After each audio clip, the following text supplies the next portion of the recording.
देश में कोरोना से हालात बद से बदतर हो गए।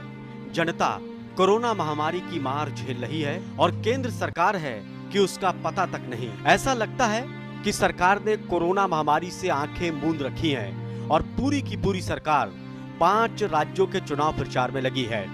पीएम मोदी से लेकर देश के गृह मंत्री अमित शाह तक, यहां तक कि पूरा केंद्र का मंत्रिमंडल चुनाव प्रचार में जुटा है। सवाल यह है कि इतनी बड़ी बीमारी पर इतनी लापरवाही केंद्र सरकार कैसे बरत सकती है। सरकार के रवैये को देखकर ऐसा लगता है कि उसने आवाम को मरने के लिए छोड़ रखा है। पूरी सरकार ताबड़तोड़ रैलियों में लगी है और उसमें लाखों लोगों का हुजूम उमड़ रहा है। क्या इससे कोरोना नहीं फैल रहा है? हद तो तब है जब लाखों की भीड़ में रैली को संबोधित करते टाइम पीएम मोदी खुद कोरोना की गाइडलाइन का उल्लंघन करते दिखाई दे रहे हैं।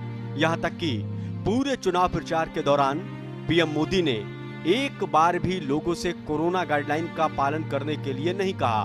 अगर जोर दिया तो बीजेपी को वोट देने पर। हद है पीएम साहब, आप तो ऐसा नहीं करते। ये तब हो रहा है जब चुनाव में भीड़ को लेकर कोर्ट ने भी पालन करने को कहा। दिल्ली हाईकोर्ट से लेकर कोलकाता हाईकोर्ट तक ने कोरोना गाइडलाइन का पालन करने को कहा, लेकिन केंद्र सरकार पर इसका कोई असर नहीं हुआ, क्योंकि कानून, कोर्ट और कचहरी ये सब आम लोगों के लिए होते हैं, कानून बनाने वालों के लिए नहीं।